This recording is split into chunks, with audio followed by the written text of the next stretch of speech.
Praise the lord everyone. మనం కొన్నిసార్లు ఎంత ప్రార్థించినా సరే సమాధానం మట్టికి అస్సలు రాదు.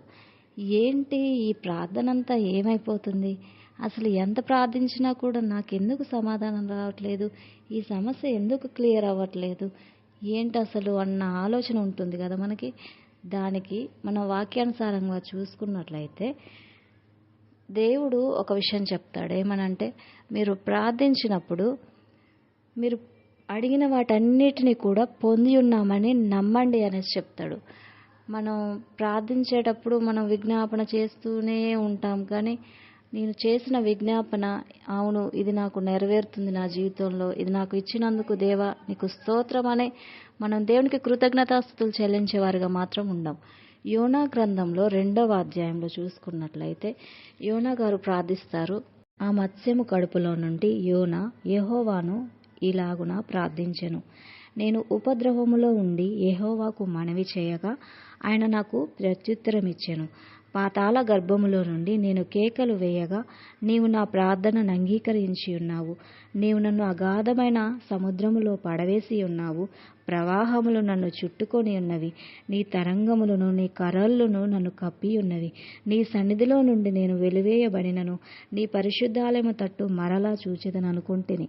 ప్రాణాంతము వచ్చనంతగా జలములు నన్ను చుట్టుకొని ఉన్నవి. సముద్రాగాధము నన్ను ఆవరించి ఉన్నది. సముద్రపు నాచు నా తలకు చుట్టుకొని ఉన్నది. నేను మరెన్నటికి ఎక్కి రాకుండా భూమి గడియలు వేయబడి ఉన్నవి. పర్వతముల పునాదులలోనికి నేను దిగి ఉన్నాను. నా దేవా యెహోవా, నీవు నా ప్రాణము కూపంలో నుండి పైకి రప్పించి ఉన్నావు. కూపంలో నుండి నా ప్రాణము నాలో మూర్ఛిల్లగా నేను యెహోవాను జ్ఞాపకము చేసుకొంటిని. నీ పరిశుద్ధాలయంలోనికి నీ యొద్దకు నా మనవి వచ్చెను. అసత్యమైన వ్యర్థ దేవతల యందు లక్ష్యముంచువారు తమ కృపాధారమును విసర్జింతురు. కృతజ్ఞతాస్తుతులు చెల్లించి నేను నీకు బలులను అర్పింతును. నేను మ్రొక్కుకొనిన మ్రొక్కుబళ్లను చెల్లింపక మానను. యెహోవా యొద్దనే రక్షణ దొరుకును అని ప్రార్థించెను. అంతలో యెహోవా మత్స్యమునకు ఆజ్ఞ ఇయ్యగా అది యోనాను నేల మీద కక్కివేసెను. యోనా గారు ఇక్కడ ఆయన ప్రార్థిస్తున్నారు. నేను ఉపద్రవంలోంచి మొరపెడుతున్నాను, ఆయన మనవి చేస్తున్నాను, ఆయన నాకు ప్రత్యుత్తరం ఇచ్చాను అని చెప్తున్నాడు. మిచ్చెను అంటున్నాడు అంటే దాన్ని పొందేసుకున్నాడు, అంటే నాకు సమాధానం ఇచ్చేశాడు అని ఆయన చెప్తున్నాడు. ప్రియులారా, పాతాళ గర్భంలో నుండి నేను కేకలు వేయగా నీవు నా ప్రార్థన అంగీకరించి ఉన్నావు. ఆయన నమ్ముతున్నాడు, నా ప్రార్థన దేవుడు ఆలకించాడు. ఆలకించాడన్న విశ్వాసంతో నీవు నా ప్రార్థన అంగీకరించి ఉన్నావని ఆయన దేవుడికి థ్యాంక్స్ గివింగ్ ముందే చెప్పేస్తున్నాడు, కృతజ్ఞతాస్తుతులు చెప్పేస్తున్నాడు ఆయన. నీవు నన్ను అగాధమైన సముద్రములో పడవేసి ఉన్నావు. ప్రవాహములు నన్ను చుట్టుకొని ఉన్నవి. నీ అంతరంగములు నీ కరులను నన్ను కప్పి ఉన్నవి. ఇంత ఉన్నా కూడా ఆయన దేవుడికి కృతజ్ఞతాస్తుతులు చెప్తాననేసి ఇదంతా కూడా ఆయన ఉన్న పరిస్థితిని ఆయన ఎక్స్ప్లెయిన్ చేస్తూ, దేవా ఇందులో ఉంచి నన్ను విడిపిస్తున్నావు, అందుని బట్టి నేను నీ కృతజ్ఞతాస్తుతులు చెల్లిస్తున్నాను.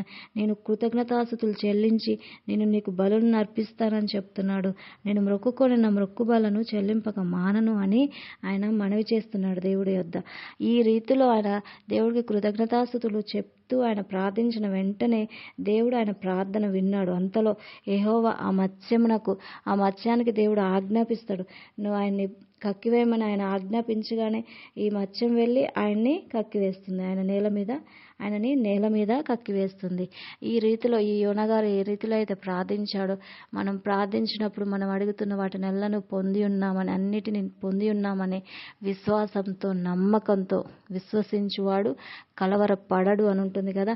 అదే రీతిలో మనం విశ్వాసం కలిగి ఆ వాక్యం ద్వారా మనం ఎటువంటి కలవరం లేకుండా ఇది జరుగుతుందా జరగదా అన్న సందేహం లేకుండా ఆవగించేంత విశ్వాసంతో నువ్వు ప్రార్థిస్తే దేవుడు ఖచ్చితంగా నీకు నీ సమస్యకు విడుదల ఇస్తాడు. ఖచ్చితంగా నువ్వు చేసే ప్రతి ప్రార్థన అది ఏదైనా సరే దేవుడు అది న్యాయంగా నువ్వు అడిగితే ఖచ్చితంగా దేవుడు దాన్ని నీకు అనుగ్రహిస్తాడు.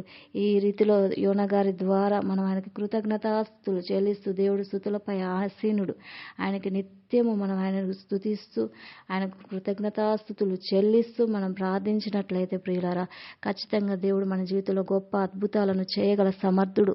ఆయన ఏదైనా చేయగల సమర్థుడు, ఎంతైనా నమ్మదగిన దేవుడు. ఇటు వాక్యం ద్వారా మన మనం ఈ రీతిలో ప్రార్థించి మనం జవాబు పొందుకుందుము గాక. యేసు నామములో ఈ వాక్యం అందరి జీవితంలో నెరవేర్చబడును గాక. ఆమేన్.